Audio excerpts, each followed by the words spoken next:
Je crois qu'on s'est déjà tous retrouvés dans cette situation où pour diverses raisons qui sont les nôtres, on va apprendre l'anglais, mais on met du temps, on n'y arrive pas, on procrastine, ce qui fait qu'on s'était fixé à la fin de l'année d'atteindre un certain niveau qu'on n'a pas atteint. Tout ça parce qu'on s'est un peu perdu en chemin, qu'on manquait peut-être un peu de méthode, et comme parfois bon nombre de nos objectifs qui finissent aux oubliettes, juste parce qu'on a manqué de certains éléments pour pouvoir mettre en place les actions qu'il fallait pour les atteindre. Et c'est toujours tellement dommage, surtout quand il s'agit de l'anglais, parce que l'anglais ça t'ouvre tellement de portes et ça peut te permettre de faire tellement de choses dans ta vie que peut-être à l'heure actuelle tu sous-estimes. Moi ça a été mon cas, c'est la conviction que j'ai eue quand je suis parti du niveau 0 pour atteindre le niveau que j'ai aujourd'hui, qui est de pouvoir parler couramment. J'ai vraiment eu cette intuition, comme toi peut-être, que l'anglais pouvait vraiment m'ouvrir des portes et me permettre de faire des choses incroyables. Alors oui, comme toi au début, j'ai voulu m'y mettre et j'ai fait un peu n'importe quoi, j'ai perdu du temps, j'ai procrastiné, mais j'ai quand même réussi au final à atteindre mes objectifs. Et c'est de ça dont je veux te parler dans cette vidéo. C'est quelque chose sur lequel tu peux t'appuyer, tu peux t'inspirer de ça pour créer ton propre système et te faire un peu ton propre accompagnement. Bref, cette méthode, je l'ai appelée la méthode 3x3. Tu vas comprendre pourquoi. En vrai, le nom, on s'en fout, c'est pas important, mais c'est juste fallait lui donner un nom, donc c'est le nom. Donc je vais pas perdre plus de temps à t'expliquer pourquoi 3x3, tu comprendras très vite pourquoi. Cette méthode, elle est vraiment pour ceux qui, comme moi, se retrouvaient dans cette situation où tu veux parler anglais, mais tu te sens perdu. Perdu pour plusieurs raisons principales. La première, c'est un peu le syndrome du faux départ. Tu sais, c'est que tu commences avec enthousiasme. Ça peut être le début d'une nouvelle année, le début d'un nouveau mois. Tu as des nouvelles études, un nouveau travail, je sais pas, quelque chose qui fait ton point de départ et tu te dis, ok, quand j'aurai ça ou maintenant que j'ai ça, je veux me mettre à l'anglais, je veux commencer à apprendre l'anglais. Donc tu commences avec enthousiasme. Sauf que dès lors que cette motivation passe, après quelques jours, tu ralentis le rythme et tu te mets peut-être à abandonner. Et finalement, ce sera peut-être pas cette année, mais tu te diras que c'est l'année prochaine. Donc ce sera pas ce mois-ci, mais que ce sera le mois prochain. Et encore une fois, comme je l'ai dit, tu procrastines. La deuxième raison aujourd'hui, c'est qu'on a une chance, c'est d'avoir tellement de support, tellement d'informations pour apprendre l'anglais, tellement de ressources qu'on peut tout à fait apprendre l'anglais tout seul de par soi-même, mais le gros problème c'est que tout ça peut parfois mener à une surcharge d'informations. C'est vrai qu'il y a beaucoup d'applications, trop de méthodes, trop de conseils, c'est pour ça que je veux pas encore que ce soit une méthode en plus. Juste, c'est peut-être quelque chose sur lequel tu peux t'appuyer et qui pourra vraiment t'aider toi personnellement. C'est juste une façon de créer une structure qui est un peu sur mesure, qui est faite pour toi et faite pour atteindre tes propres objectifs. Et cette surcharge d'informations fait que tu ne sais parfois plus par où commencer. Et la troisième raison qu'on fait qu'on est perdu, c'est ce qui est aussi à l'origine de bon nombre d'objectifs qu'on n'atteint pas, c'est que l'anglais, comme beaucoup d'autres choses, ça demande beaucoup de travail et de régularité. Et pour avoir cette régularité, il faut avoir une routine, c'est-à-dire qu'il faut vraiment fixer quelque chose de régulier où on va revenir à l'anglais régulièrement et se créer un peu un système pour pouvoir y revenir régulièrement. Et sans structure claire, l'apprentissage il devient un peu aléatoire et inefficace et surtout démotivant, on va pas se mentir. Résultat de tout ça, ton objectif il s'éloigne de plus en plus. Moi, je te détaille vraiment, c'est ce qui m'est arrivé globalement, je m'en rappelle. C'est qu'au début, ça y est, tu te dis que c'est maintenant fini, c'est parti, tu veux apprendre l'anglais, donc tu es motivé, tu télécharges toutes les applications d'anglais possibles, tu regardes toutes les méthodes, etc., comment je peux faire. Mais le problème, c'est que dès la semaine 2, tu sais ce que tu dois faire, mais tu commences un peu à ralentir le rythme et tu commences du coup à culpabiliser de ne pas suivre tout ce que tu devrais faire parce que ta motivation a un peu baissé. Et semaine 3, comme tu t'es éloigné de ce que tu devais faire et finalement les deux chemins entre ce que tu dois faire et ce que tu fais réellement s'éloignent, que tu viens te dire en semaine 3 que tu devras reprendre le mois prochain et que du coup, très progressivement, tu t'éloignes et tu oublies un peu ton objectif, ce qui fait que si bien 6 mois plus tard, comme ça m'est arrivé, tu es toujours au même point, tu es frustré, découragé. En plus de ça, quand tu vois le manque de progrès, tu n'as même plus envie de reprendre, même plus envie de commencer.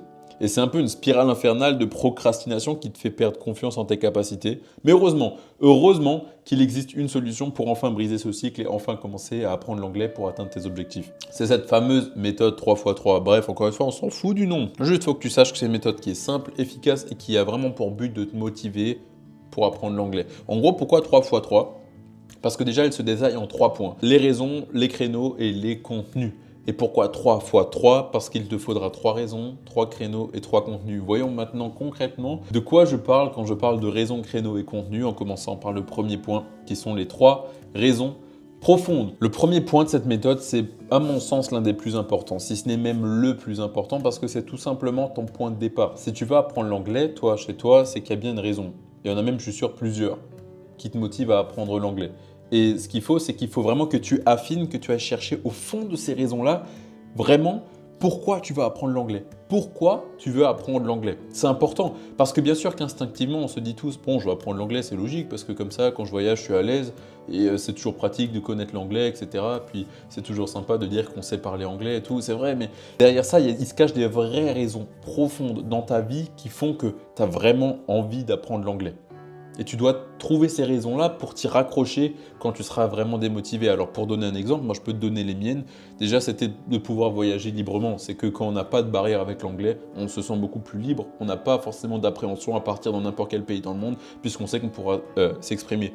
Ce qui m'amènerait à la liberté. Ensuite, dans mon cas, c'était valoriser ma carrière si je peux dire, mais en fait c'est de m'ouvrir à plein d'opportunités du fait que je peux parler anglais, que c'est une compétence en plus que je maîtrise. Et le dernier point, c'est de pouvoir accéder à plus de savoir et du coup apprendre à la source parce qu'évidemment 80% des contenus qu'on trouve nous en tant que Français issus d'un pays occidental, bah, ça vient des contenus notamment américains ou anglais et donc apprendre directement à la source c'est vraiment une chance que je voulais vivre.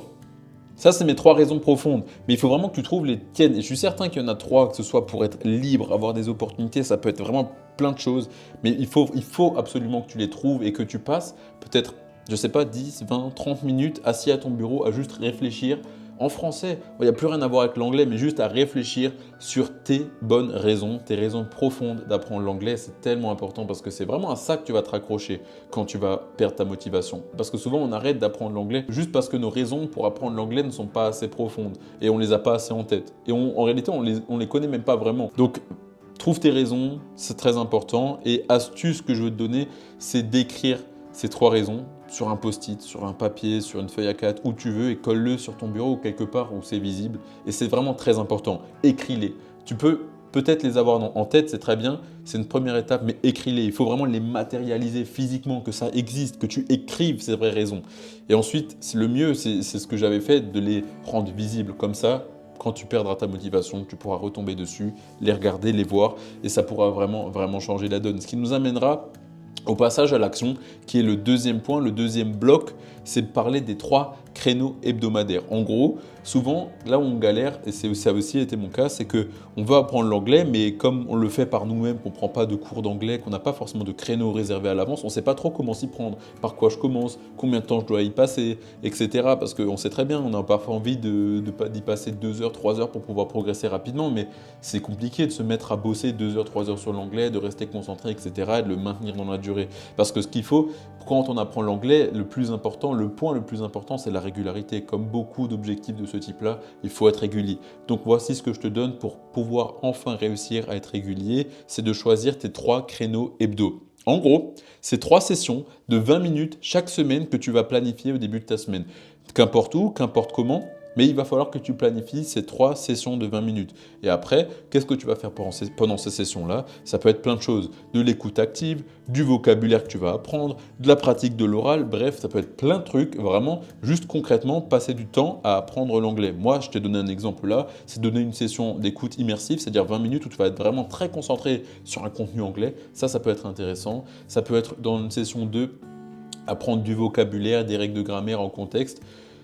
Ça peut être vraiment, vraiment très important. Et surtout, pour le faire, tu peux utiliser mon kit ultime de l'anglais, ce que j'ai appelé mon kit ultime de l'anglais, que tu trouveras en description, qui rassemble absolument toutes les ressources que tu dois savoir si tu commences et si tu veux apprendre l'anglais, à savoir les verbes les plus importants, le vocabulaire, les règles de grammaire, etc.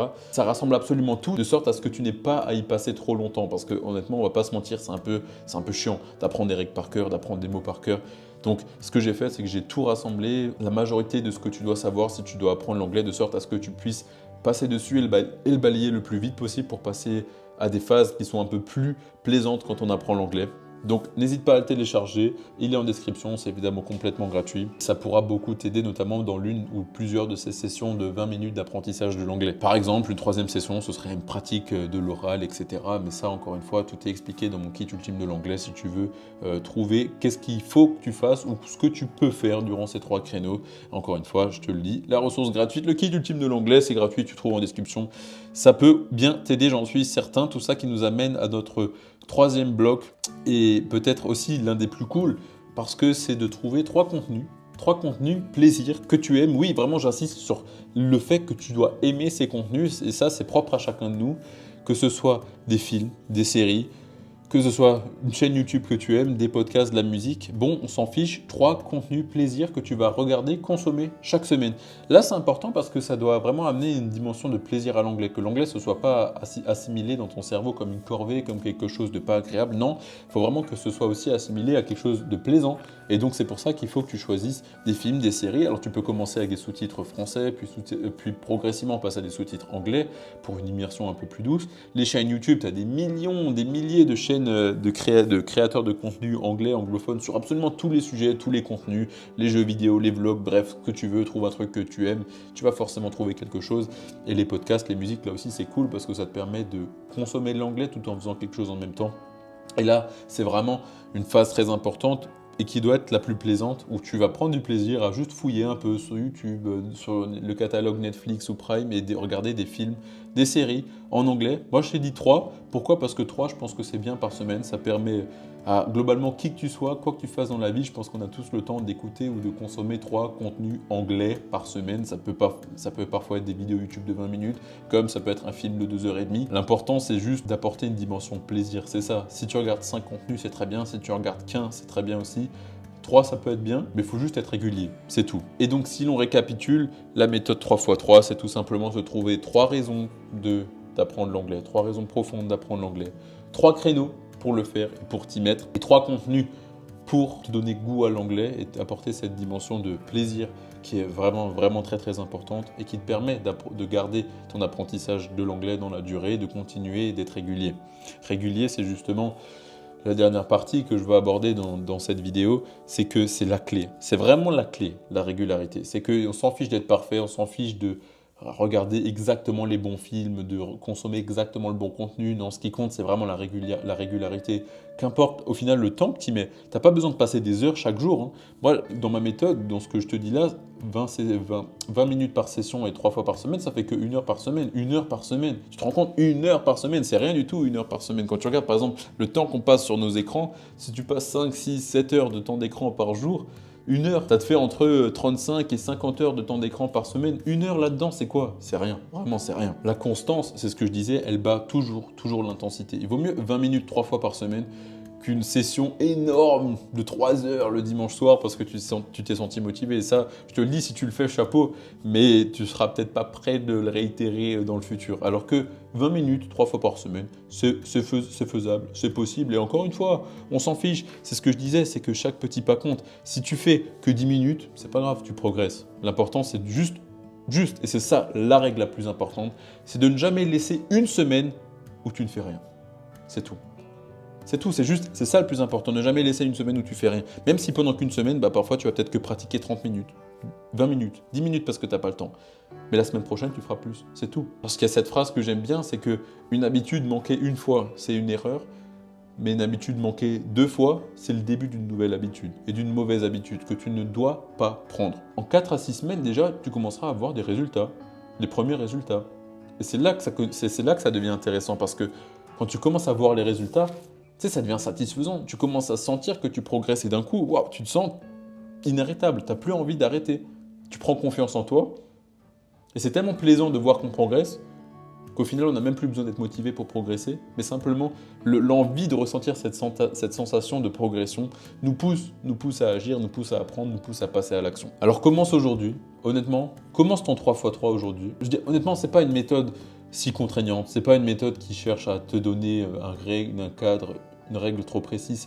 Ça se base juste sur 3 points importants. Il faut juste savoir pourquoi tu le fais grâce aux raisons profondes. Il faut ensuite savoir comment tu le fais en te donnant et en te fixant les bons créneaux pour apprendre l'anglais. Et dernièrement, en te donnant évidemment un certain goût de plaisir à le faire. Mais juste commence aujourd'hui. Comment concrètement tu peux commencer aujourd'hui ? Déjà, planifie tes créneaux. J'ai mis 7 semaines, mais fais-le plutôt la semaine prochaine. Planifie 3 créneaux de 20 minutes dans ton agenda pour pouvoir apprendre l'anglais. Ensuite, tu peux télécharger mon kit qui est gratuit, en description que tu trouveras, qui te donnera encore plein de ressources, plein de façons et comment apprendre l'anglais durant ces créneaux-là. Et puis c'est parti, lance-toi.